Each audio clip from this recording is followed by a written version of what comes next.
Hello everyone, welcome back to the infinite proof. हम कंटिन्यू करते हैं हमारे जैम 2026 मैथमेटिक्स के क्वेश्चन पेपर के एनालिसिस और डिस्कशन को। और आज की वीडियो में हम डिस्कस करेंगे section C of this paper, जिसमें है हमारे न्यूमेरिकल आंसर टाइप क्वेश्चंस। ऐसे क्वेश्चंस में कोई नेगेटिव मार्किंग नहीं है और first 10 questions of numerical answer type यानी कि क्वेश्चन नंबर 41 से 50 एक एक नंबर के क्वेश्चंस हैं हमारे। तो शुरू करते हैं हम। यहाँ पर हम देखते हैं पहला क्वेश्चन हमारा, पहला इस वीडियो का और 41st क्वेश्चन ओवरऑल जैम के क्वेश्चन पेपर का। एनालिसिस का क्वेश्चन है बेसिकली सीक्वेंस एंड सीरीज, या हम बोले पावर सीरीज का ये क्वेश्चन है। और एक पावर सीरीज हमें गिवन है जिसकी रेडियस ऑफ कन्वर्जेंस हमसे यहाँ पर पूछी गई है। काफ़ी स्ट्रेट फॉरवर्ड सा क्वेश्चन है, फॉर्मूलाज हमें सबको पता है, कैलकुलेशंस हमें बस ध्यान से करनी है और इसका आंसर हमारे पास आ जाएगा। तो देखते हैं। इसमें हम यूज़ करेंगे रेशो टेस्ट और एक लिमिट निकालेंगे L, that will be limit of as n goes to infinity the ratio of n+1th term upon nth term. अच्छा, x की पावर n पे हमारा वेरिएबल है ना, तो पावर सीरीज में an डिनोट करता है the coefficient term. So that will be my limit n tends to infinity an+1। यहाँ पर यदि हम देखें तो an मेरे पास हो जाएगा n फैक्टोरियल का स्क्वायर अपॉन 2n फैक्टोरियल, और क्योंकि log n का इन्वर्स है तो इसको भी हम लिख सकते हैं 1 अपॉन log n।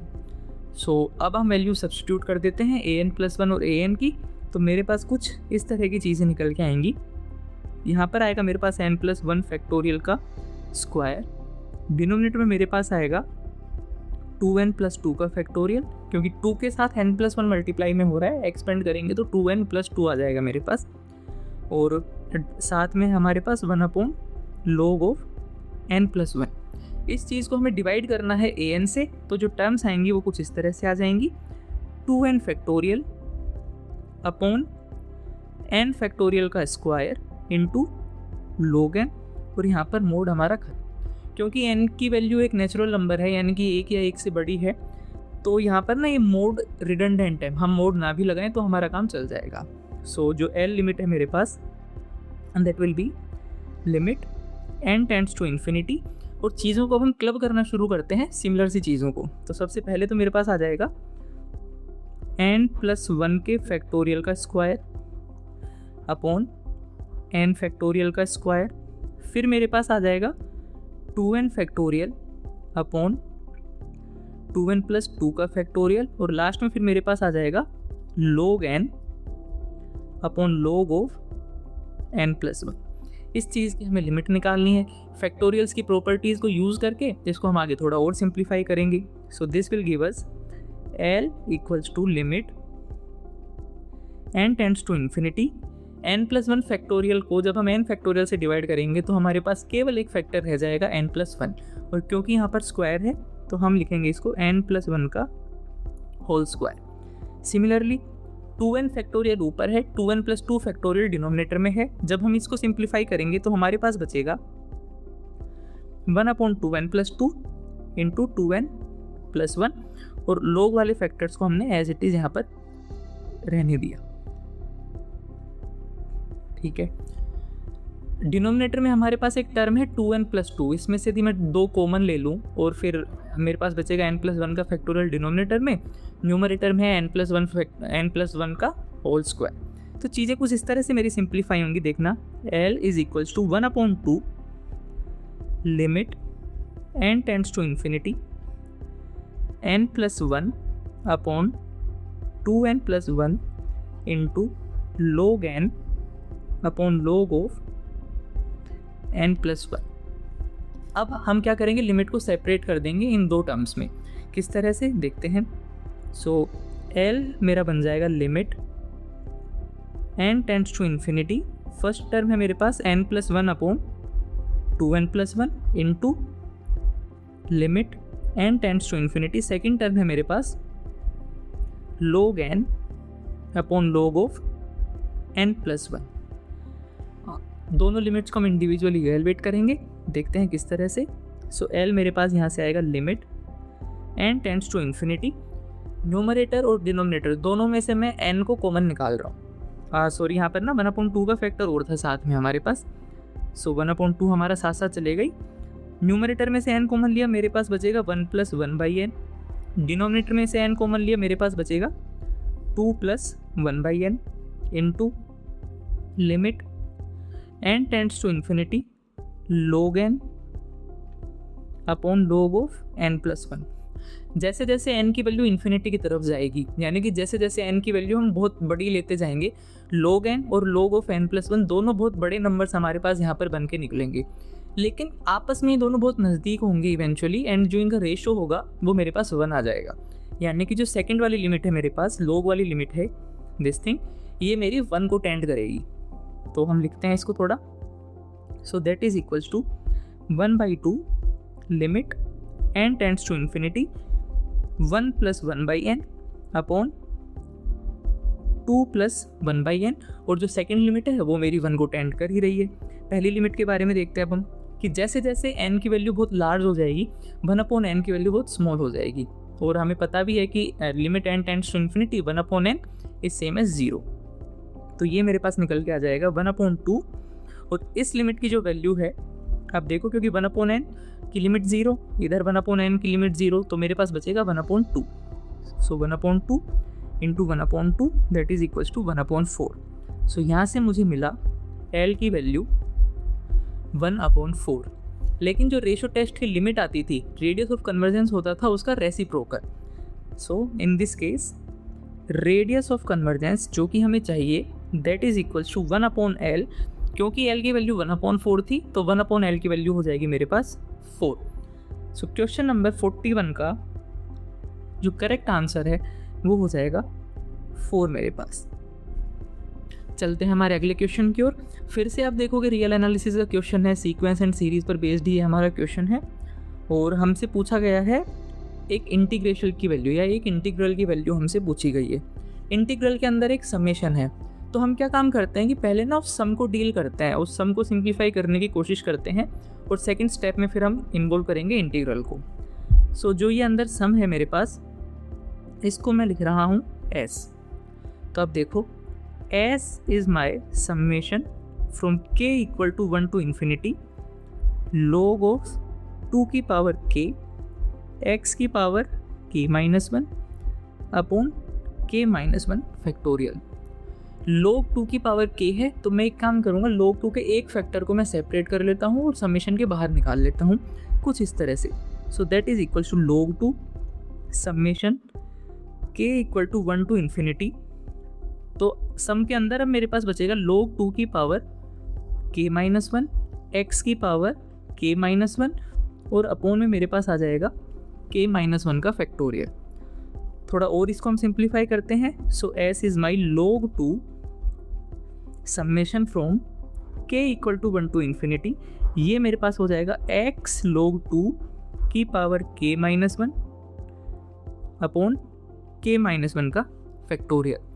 यहाँ से भी आपको डायरेक्ट दिख रहा होगा कि क्या है, लेकिन हम ना इसको थोड़ा और सिंप्लीफाई करते हैं ताकि बिल्कुल ही एविडेंट हो जाए चीज़ जो हम करना चाह रहे हैं। हम एक काम करेंगे यहाँ पर कि पुट x log 2 = y, ये सब्स्टिट्यूशन हम एक करने वाले हैं। यहाँ पर 2 सब्स्टिट्यूशन हम करेंगे, ये पहला सब्स्टिट्यूशन है। तो जो मेरे पास सम है that will become log 2 times summation k from 1 to infinity, x log 2 की जगह हमने डाला y raise to the power k-1 upon k-1 का फैक्टोरियल। और अब हम एक और सब्स्टिट्यूशन यहाँ पर करने वाले हैं। इस बार हम करेंगे, ये जो समेशन का इंडेक्स हमारा चल रहा है ना k, इसकी जगह हम एक नया इंडेक्स डिफाइन करेंगे कुछ अलग तरह से। सो अब हम बोलेंगे कि लेट k = n+1। ऐसा करने से क्या होगा देखते हैं, सम किस तरह से चेंज होगा मेरा। सो S will my become log 2 summation, क्योंकि k की वैल्यू 1 से स्टार्ट हो रही है, यहाँ से देखो आप, क्योंकि k की वैल्यू 1 से स्टार्ट हो रही है और n+1 k के बराबर है, तो n+1 की वैल्यू भी 1 से स्टार्ट होगी। n+1 की वैल्यू 1 से स्टार्ट होगी, इसका मतलब है कि n की वैल्यू 0 से स्टार्ट होगी। सो जो इंडेक्स मेरा चेंज हुआ n वाला, उसके रेस्पेक्ट में मेरे पास आएगा summation from n equal to 0 to infinity. k की वैल्यू n+1 है तो k-1 की वैल्यू हो जाएगी मेरे पास n। So this is y raise to the power n upon n factorial. और यहीं से हमें बहुत एविडेंटली दिख रहा है कि जो सम है this is my nothing but e raise to the power y। तो सम की वैल्यू मेरे पास आ गई log 2 into e raise to the power y। y की वैल्यू भी हम यहाँ पर सब्स्टिट्यूट बैक कर देते हैं। So s will my become s is equals to log 2 into e raise to the power x log 2। log की property हमने यूज़ की तो ये मेरे पास आ जाएगा log 2 into e raise to the power log of 2 raise to the power x। e और log आपस में कैंसिल आउट हो जाते हैं on a suitable domain. So this becomes log 2 into 2 raise to the power x। हमें निकालना क्या था? हमें निकालना था इस सम का इंटीग्रेशन ओवर द इंटरवल 0-1। इस इंटीग्रेशन को हमने बोल दिया मान लो i। So now i is equals to 0 से 1 s dx। ये मुझे निकालना था। वैल्यू हम सब्स्टिट्यूट करते हैं 0 से 1। s की वैल्यू है मेरे पास 2 की power x log 2 dx। By substitution इसको हम करने वाले हैं। सो वी विल सब्स्टिट्यूट यहाँ पर 2 raise to the power x is equals to t। ऐसा करने से क्या होगा मेरे पास कि 2 raise to the power x into log 2 into dx will become my dt। या फिर मैं बात करूँ कि log of 2 into dx that will become 1/2 raise to the power x into dt। Right hand side में मुझे केवल t की टर्म्स चाहिए तो 2 की पावर x को मैं अगेन t से रिप्लेस कर दूंगा जो मैंने सब्स्टिट्यूशन बनाया ही था। So that will my become 1/t dt। log 2 dx is equals to 1/t dt। एक चीज़ और देखते हैं यहाँ से। मेरे पास था 2 raise to the power x is equals to t। x की लिमिट है 0 से 1 तो हमें डिसाइड करना है t की लिमिट्स क्या होंगी। यदि x की वैल्यू 0 है तो इसका मतलब क्या हुआ, t की वैल्यू हो जाएगी 2 की पावर 0 दैट इज़ 1। तो lower limit with respect to t is 1। Upper limit है x की 1 तो इसका मतलब क्या हो गया, t की वैल्यू हो जाएगी 2 raise to the power 1 and that is 2। So t की लिमिट्स आ गई मेरे पास फ्रॉम 1 to 2। इंटीग्रेशन इससे किस तरह से चेंज होगा मेरा देखो। So this implies that i is equals to 2 की पावर x की जगह मैंने रखा t, ये वाला सब्स्टिट्यूशन हमने बनाया। सो that is t। log 2 dx की जगह हम रखेंगे 1/t dt। So that is 1/t dt। और t की लिमिट्स है मेरे पास फ्रॉम 1 to 2। t और t वाला फैक्टर हम कैंसिल आउट कर सकते हैं। So that becomes integration from 1 to 2 dt। और इसको जब आप सोल्व करोगे तो i की वैल्यू आ जाएगी हमारे पास 1। सो क्वेश्चन नंबर 42 का करेक्ट आंसर है 1। चलते हैं हमारे अगले क्वेश्चन की ओर। फिर से रियल एनालिसिस का क्वेश्चन है, फिर से सीक्वेंस एंड सीरीज का एक क्वेश्चन है। इस केस में हमें क्या करना है, लिमिट निकालनी है एक सम की। तो हम वही काम करेंगे जो हमने लास्ट क्वेश्चन में किया था कि पहले सम को ना थोड़ा सिंप्लीफाई कर लेते हैं एंड फिर उसकी हम लिमिट लगाने जाएंगे यहाँ पर। तो ये जो अंदर की तरफ सम है मेरा जिसकी लिमिट निकालनी है उसको हम डिनोट करेंगे कैपिटल लेटर एस से।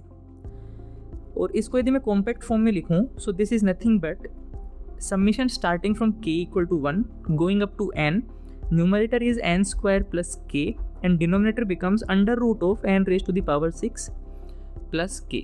इस सम को अब हम न्यूमरेटर के रेस्पेक्ट में सेपरेट कर लेंगे।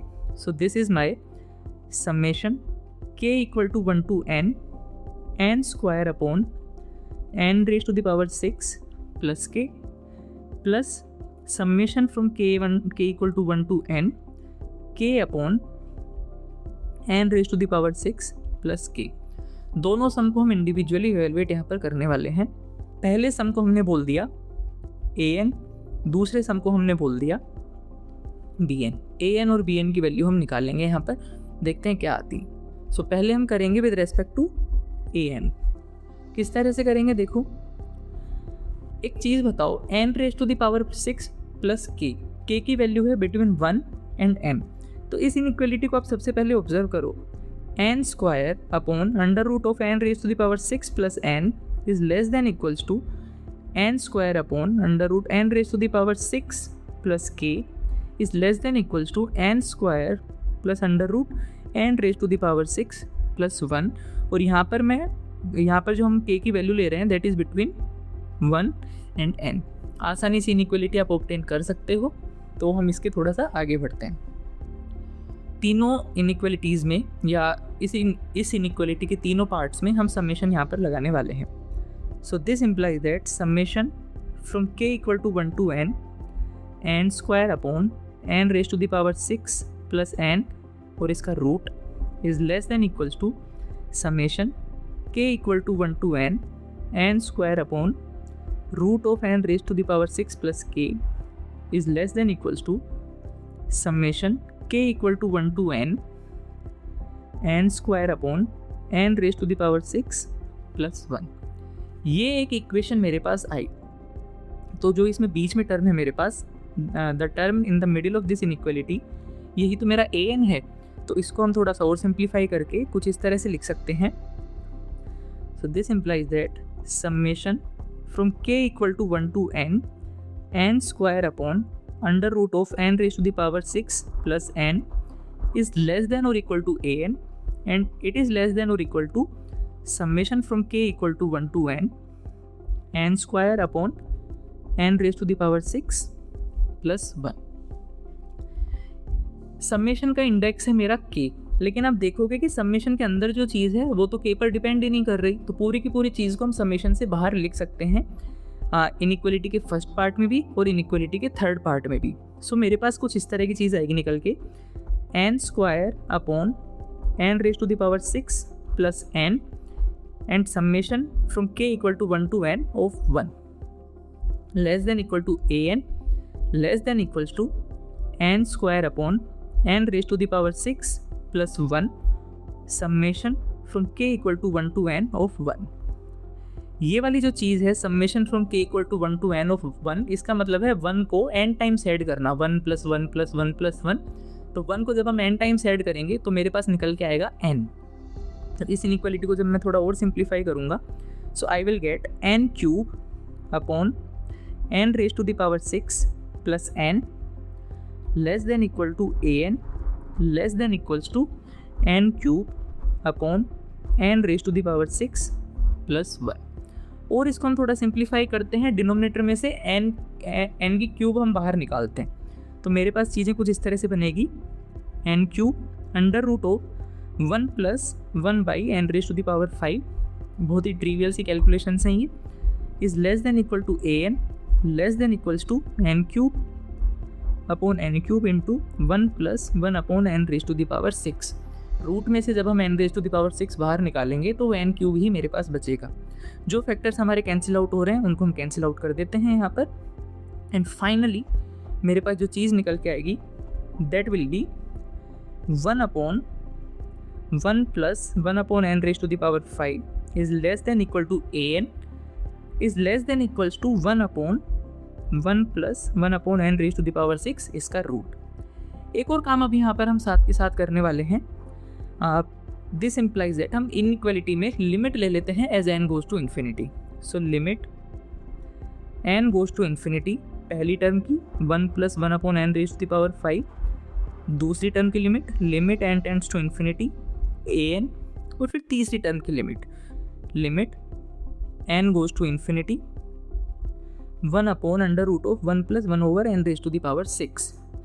यहाँ पर यदि हम n raise to infinity limit लगाएं तो इस लिमिट की वैल्यू आएगी 1, इस लिमिट की वैल्यू आएगी 1, और बाय सैंडविच थ्योरम ये जो लिमिट है मेरी बीच वाली ये भी आएगी 1, यानी कि इसको हम और लिखें थोड़ा सा। So this implies that 1 less than equals to limit n raise to the power n tends to infinity an is less than equal to 1, और मेरे पास आ जाएगा limit n tends to infinity an is equals to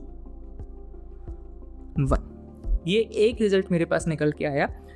ध्यान दो, दोबारा recall करो कि an और bn दो अलग अलग सम मैंने बना दिए थे। an के रेस्पेक्ट में मेरी कैलकुलेशंस यहाँ पर कंप्लीट हो चुकी हैं। अब हम कैलकुलेशन स्टार्ट करेंगे with respect to bn।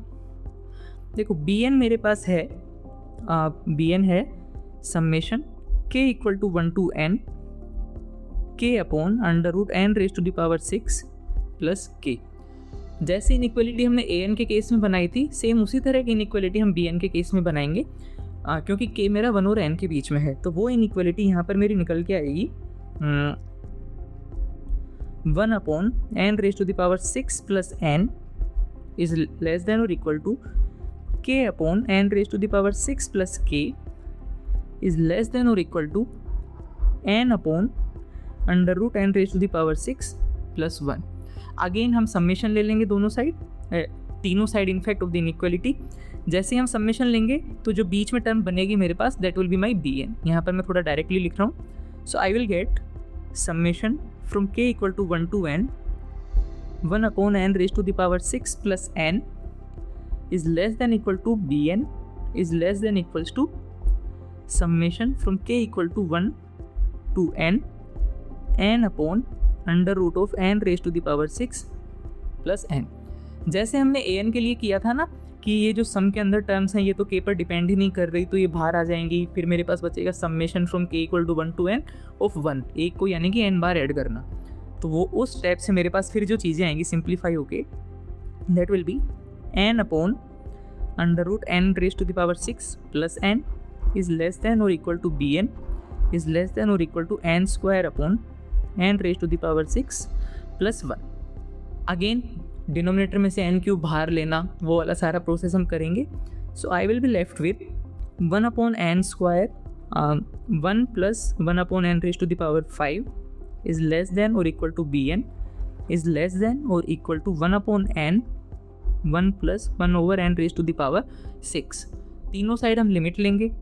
So this implies that limit n tends to infinity 1 by n square 1 plus 1 over n raised to the power 5 limit n tends to infinity bn is less than or equal to limit n tends to infinity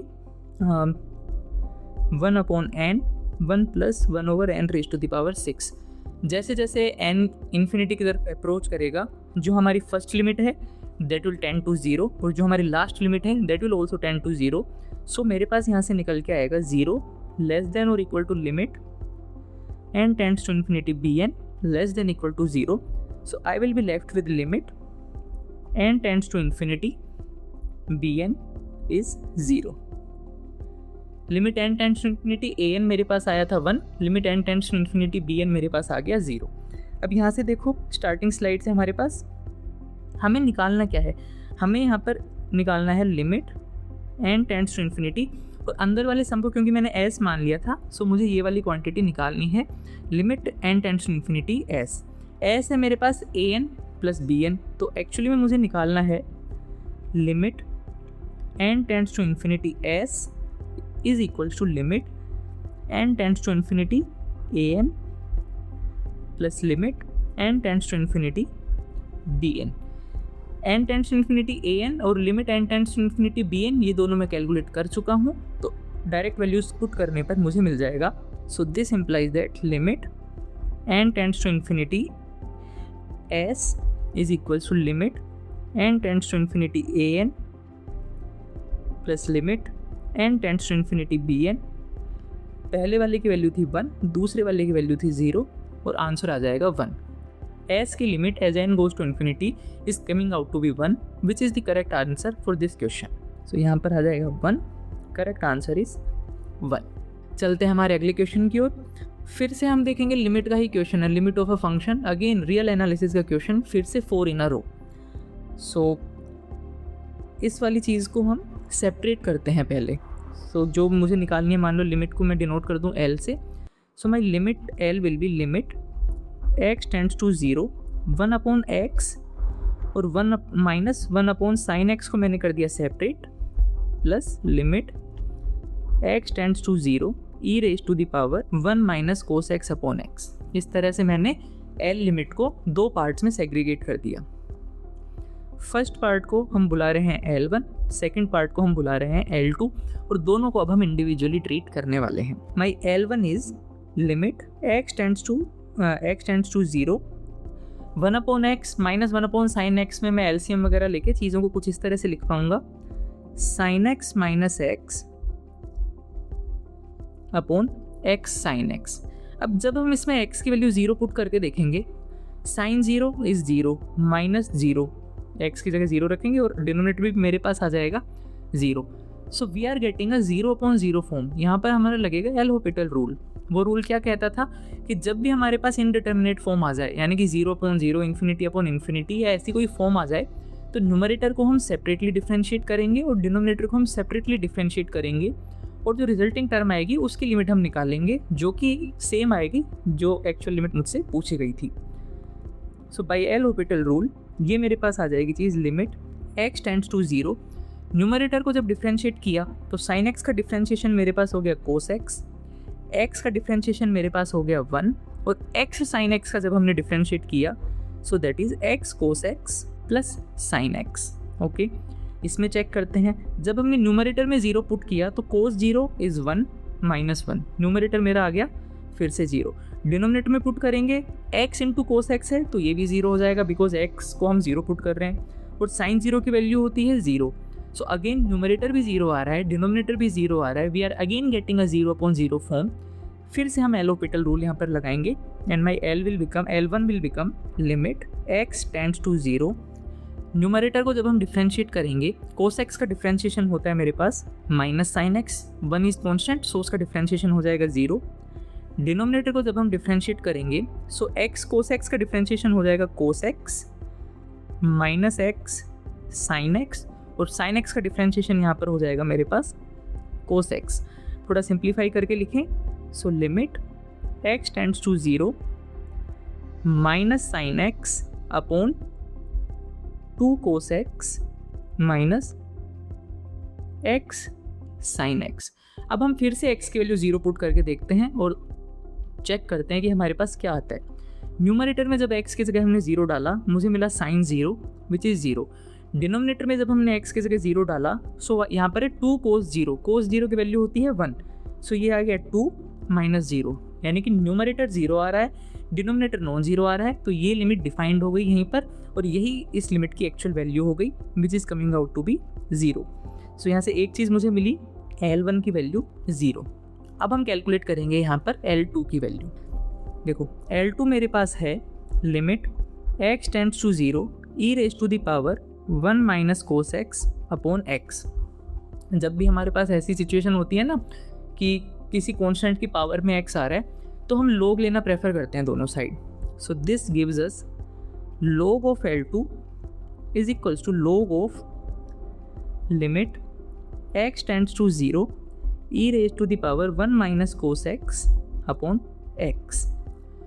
limit और log आपस में interchange हो जाएंगे, ऐसा इसलिए होता है क्योंकि log अपने डोमेन पर एक कंटिन्यूअस फंक्शन होता है, इसीलिए हम इसको एक्सचेंज कर पा रहे हैं। So this implies that log of L2 is equals to limit x tends to 0 log of e raise to the power 1 minus cos x by x.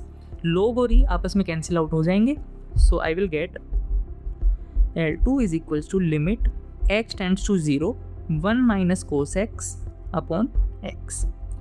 फिर से हम देखते हैं x की जगह 0 पुट करके, न्यूमरेटर में मेरे पास आ जाएगा 1 माइनस कोस 0, कोस 0 की वैल्यू 1 होती है, तो न्यूमरेटर आ गया मेरे पास 1 minus 1 which is equals to 0, और डिनोमिनेटर में तो केवल x है जो कि वैसे ही 0 है। So I am getting a 0/0 form here as well.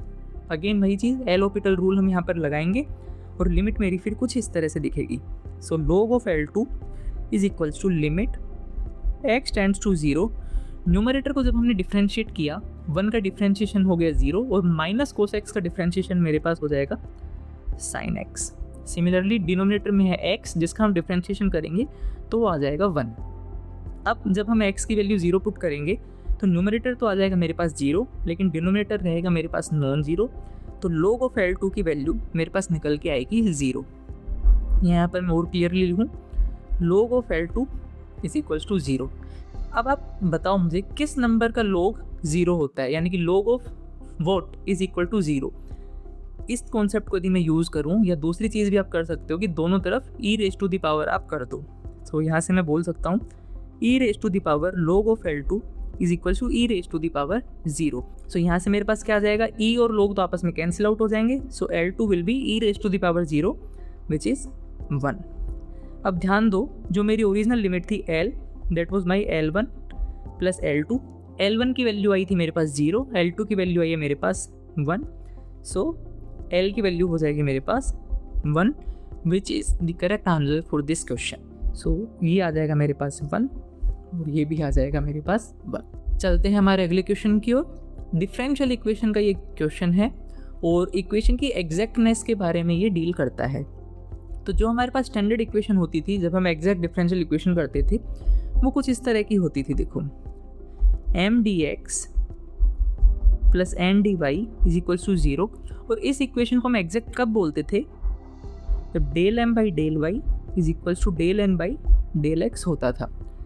Question में मुझे गिवन है एक डिफरेंशियल इक्वेशन स्टैंडर्ड फॉर्म में, यानी कि M d x plus N d y की फॉर्म में, और मुझे ये भी गिवन है कि ये वाली इक्वेशन एग्जैक्ट है, यानी कि इस इक्वेशन की फुलफिलमेंट भी मुझे गिवन है। मुझे यहाँ पर निकालना है बेसिकली अल्फा प्लस बीटा, और हम बोलें कि ये जो दो कॉन्स्टेंट अपीयर हो रहे हैं ना, यहाँ पर अल्फा और यहाँ पर बीटा, इनकी वैल्यूज़ मुझे कैलकुलेट करनी है। तो अल्फा प्लस बीटा हमारा आसानी से निकल आएगा। करते हैं इस क्वेश्चन को। सबसे पहले कंपेयर करते हैं इसको स्टैंडर्ड इक्वेशन से, और एम और एन की वैल्यूज़ हम यहाँ पर लिखने वाले हैं। So my M is y cube plus alpha x y 4 minus 5x plus cos 2y, और n मेरे पास हो जाएगा 3xy square plus 20x square y cube plus beta x sine 2y। अब del M by del y और del N by del x की value भी हम यहाँ पर कैलकुलेट करके एक बार लिख लेते हैं। So del M by del y, M को हमें डिफ्रेंशिएट करना है with respect to y, keeping the other variable x as a constant. So ये मेरे पास आ जाएगा 3y square plus 4 alpha x y cube minus 2 sine 2y। Similarly del N by del x मेरे पास यहाँ पर आ जाएगा 3y square plus 40x y cube plus 2 beta sine 2y। क्योंकि इक्वेशन एग्जैक्ट है सो ये दोनों हैं मेरे पास बराबर। एक एक टर्म को हम कंपेयर करते हैं और अल्फा और बीटा की वैल्यू लिखने की हम कोशिश करते हैं। देखो, वाई स्क्वायर का कोफिशिएंट है 3, वाई स्क्वायर का कोफिशिएंट है 3, तो ये दोनों टर्म्स तो मेरे पास ऑलरेडी इक्वल हैं। फिर है मेरे पास एक्स वाई क्यूब और एक्स वाई क्यूब। पहली इक्वेशन यानी कि del M by del y में एक्स वाई क्यूब का कोफिशिएंट है 4 अल्फा और del N by del x में है 40। सो ये दोनों मेरे पास बराबर होने चाहिए। So I will get 4 alpha equals to 40। अगली चीज़ देखो, साइन 2y का कोफिशिएंट है -2 और सेकंड इक्वेशन में साइन 2y का कोफिशिएंट है बीटा। जब इनको हम कंपेयर करेंगे तो बीटा की वैल्यू मेरे पास आएगी यहाँ से -2। सिंप्लीफाई करें हम थोड़ा, अल्फा की वैल्यू आएगी 10 एंड बीटा की वैल्यू आएगी मेरे पास -2। तो अब हम आसानी से कैलकुलेट कर सकते हैं कि अल्फा प्लस बीटा की वैल्यू आएगी मेरे पास 8, विच is also the correct answer for this question. चलते हैं हमारे अगले क्वेश्चन की ओर। डिफरेंशियल इक्वेशन का ही क्वेश्चन है और इसमें टोटल डिफरेंशिएशन एक कॉन्सेप्ट यूज़ हो रखा है हमारा। z एक फंक्शन है दो वेरिएबल्स का x एंड y, और x एंड y को हमने पैरामीटराइज कर रखा है एक सिंगल वेरिएबल थीटा में, और हमें निकालना है z का differentiation with respect to theta. किस तरह से हम निकालेंगे देखते हैं। हम लिखेंगे यहाँ पर dz बाई डी थीटा। अब देखो, z is not directly dependent on theta, z पहले x और y पर डिपेंडेंट है, तो z को हम डिफ्रेंशिएट करेंगे x और y के रेस्पेक्ट में, एंड देन x और y को हम डिफ्रेंशिएट करेंगे थीटा के रेस्पेक्ट में। चेन रूल यहाँ पर लगने वाला है। So dz by d theta, dz by d x, और फिर हम वाया चेन रूल पहुँचेंगे थीटा तक, dx by d theta, dz by d y दो dy बाई डी थीटा। ये चीज़ मेरे पास निकल के आएगी। z की वैल्यू यहाँ पर हमें पता है क्या है, x की वैल्यू भी हमें पता है और y की वैल्यू भी हमें यहाँ पर पता है। वैल्यूज़ को बस अब हमें सब्स्टिट्यूट करना है। So dz by d x will become -4 times sign 4x plus 5y, और dx बाई डी थीटा जब आप करोगे उसकी वैल्यू आएगी 2, plus dz by d y will be my -5 sine 4x plus 5y, और dy बाई डी थीटा जब आप करोगे तो आपके पास आएगा -1। थोड़ा सिंप्लीफाई हम करते हैं, that is -8 sine 4x plus 5y plus 5 sine 4x plus 5y, और सिंप्लीफाई करते हैं। So dz by d theta की वैल्यू मेरे पास निकल के आ जाएगी -3 साइन 4x प्लस 5y। हमें निकालना क्या है, हमें निकालना है dz बाई डी थीटा की value at theta equal to pi by 4।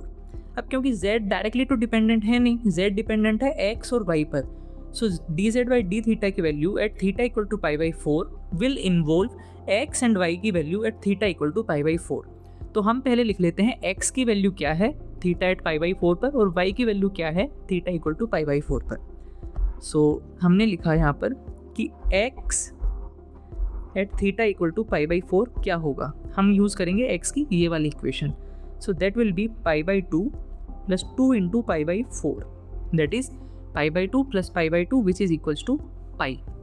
On the same lines y की वैल्यू हम लिखेंगे theta equal to pi by 4 पर, so that will be minus of pi by 4 plus pi by 4 that is equals to minus of pi by 2। अब हम निकालेंगे dz by d theta की value at theta equal to pi by 4। dz by d theta मेरा था -3 sign 4x plus 5y।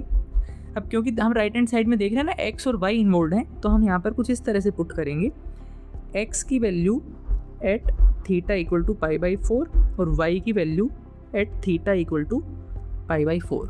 ये वाली value जब हम यहाँ पर सब्स्टिट्यूट करेंगे और देखेंगे कि हमारा आंसर कुछ इस तरह से आता है, माइनस साइन 4 टाइम्स x की value at theta equal to pi by 4 मेरे पास आ रही थी पाई, सो x की जगह हम सब्स्टिट्यूट कर देंगे पाई, और y की वैल्यू आ रही थी मेरे पास minus pi by 2, so 5 into minus pi by 2 that will become -3 sine 4 pi minus 5 pi by 2।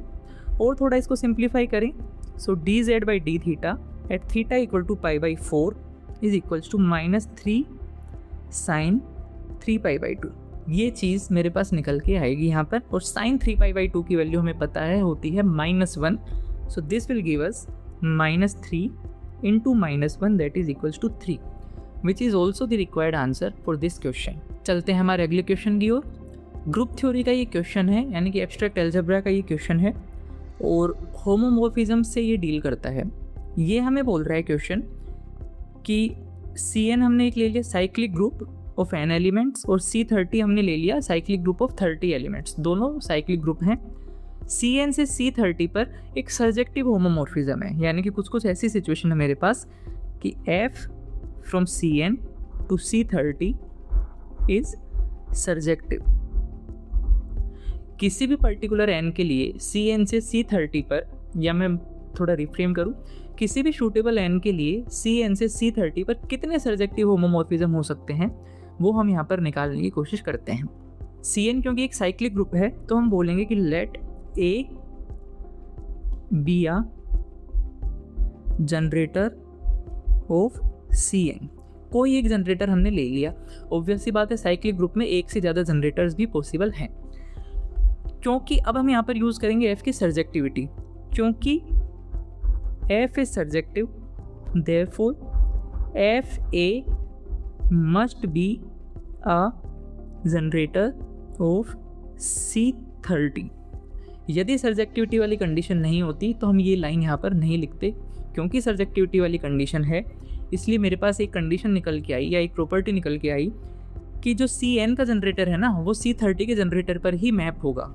अब यदि मैं Cn के किसी भी जनरेटर की इमेजेस निकाल लूँ कि कितनी इमेजेस हो सकती हैं, तो मेरे पास आंसर आ जाएगा नंबर ऑफ डिस्टिंक्ट होमोमॉर्फिज्म का, क्योंकि हर एक इमेज करस्पॉन्ड करेगी एक अलग होमोमॉर्फिज्म की। So my task is generators of C30, यानी कि हमें निकालने हैं 30 ऑर्डर के साइक्लिक ग्रुप के जनरेटर्स कितने होंगे। ये हमें पता है 530 से ये दिया जाता था। 5 मेरा यूलर फंक्शन है जो हमें बताता था कि 30 से कम 30 के रिलेटिवली प्राइम कितने नंबर्स हैं मेरे पास, और इसका फॉर्मूला हमारा होता था यूजिंग इट्स प्राइम फैक्टराइजेशन। तो एक मिनट के लिए इसका प्राइम फैक्टराइजेशन लिखें। सो 30 इज़ 2 इंटू 3 इंटू 5। यहाँ से 530 का फॉर्मूला मेरे पास निकल के आएगा 30 खुद 1 minus 1 upon its prime factors.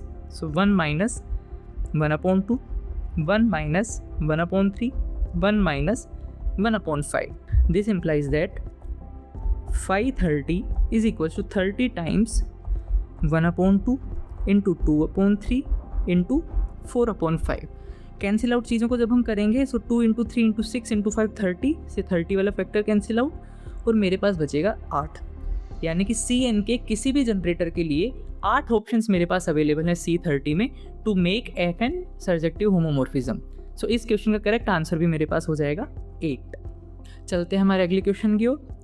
आसान सा दिखने वाला क्वेश्चन है और है भी ये क्वेश्चन आसान ही। इंटीग्रेशन हमें करना है और इंटीग्रेंड जो हमारा है, इंटीग्रेशन के अंदर जो फंक्शन है वो एक है हमारा मोड फंक्शन और एक फंक्शन है जो इन्वॉल्व करता है ग्रेटेस्ट इंटीजर फंक्शन। इंटरवल है मेरा 0 से 3।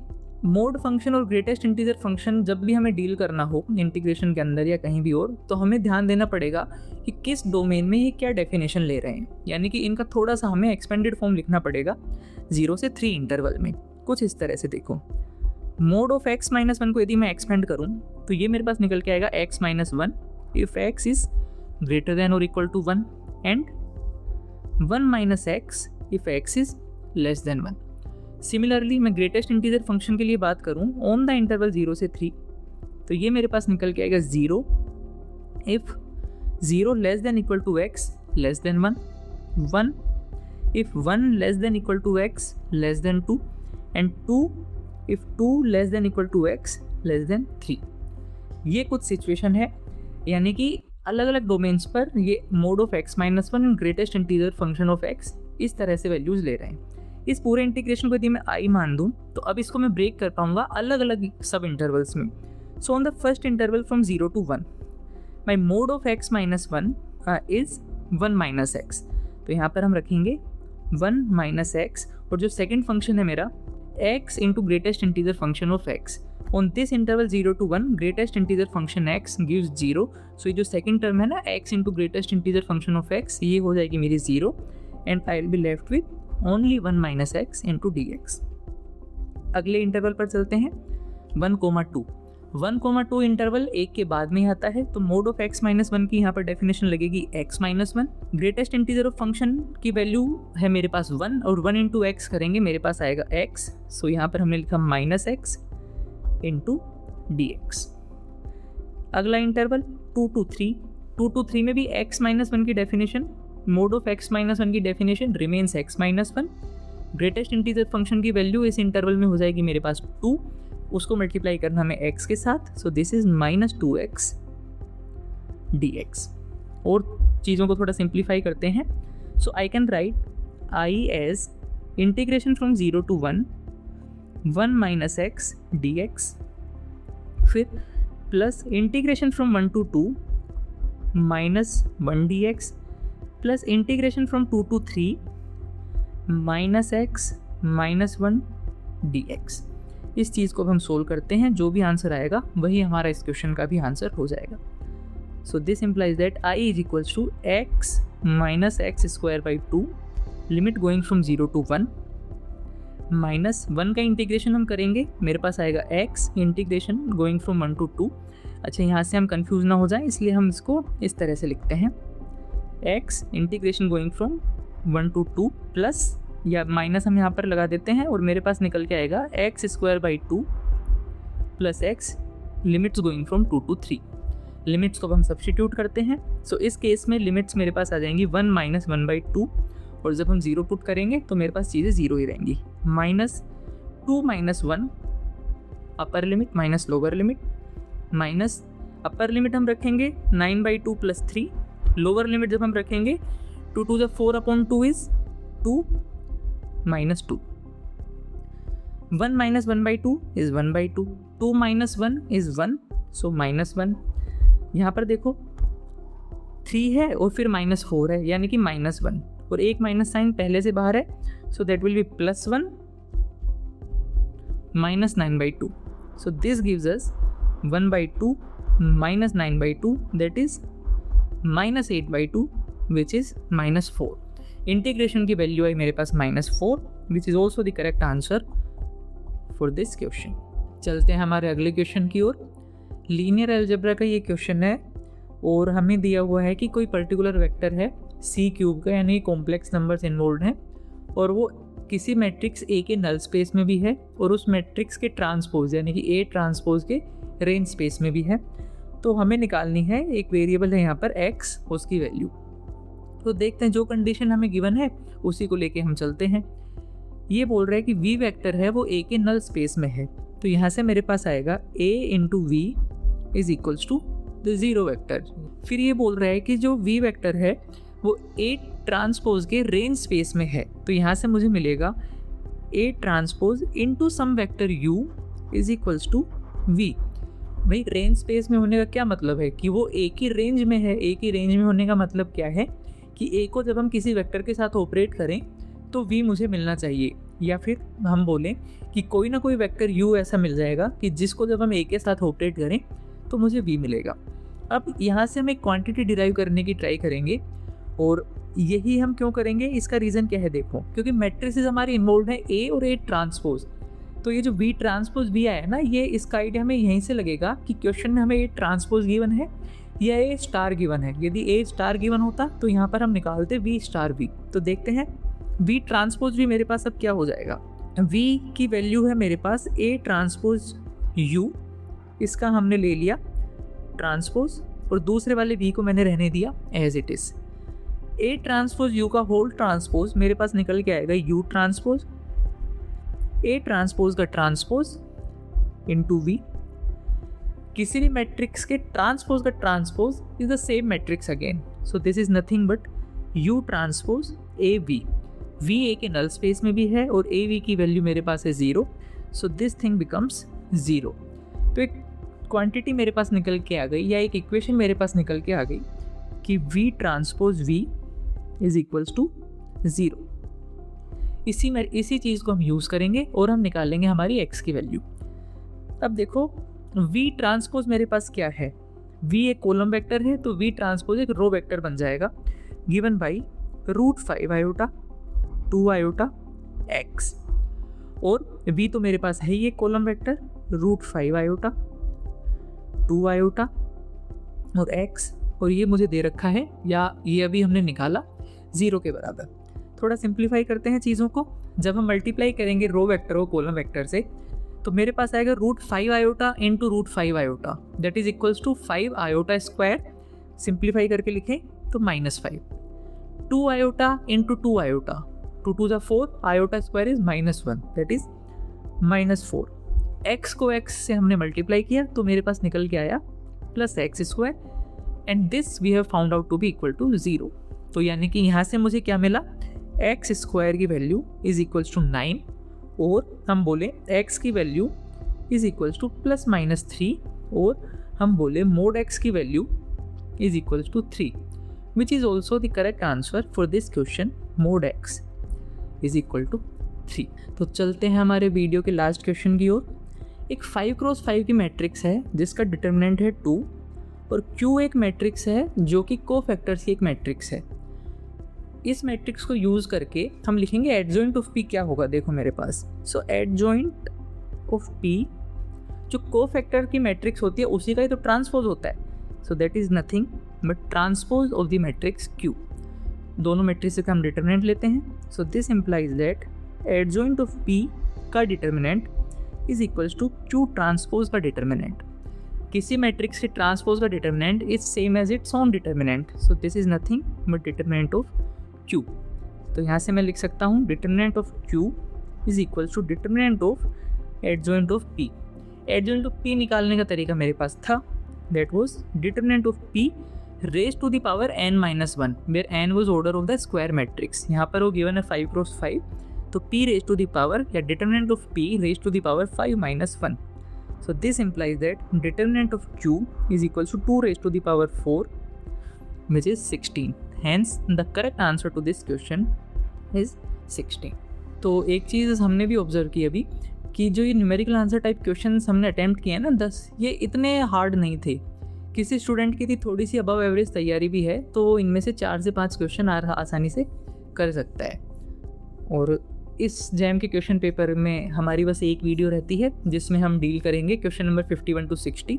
वो भी न्यूमेरिकल आंसर टाइप क्वेश्चन ही हैं, थोड़े से एडवांस्ड हैं और हर एक क्वेश्चन के 2 मार्क्स हैं वहाँ पर। सो जल्दी ही मिलते हैं आपसे जैम 2026 की लास्ट वीडियो के साथ। Till then bye bye, take care, thank you.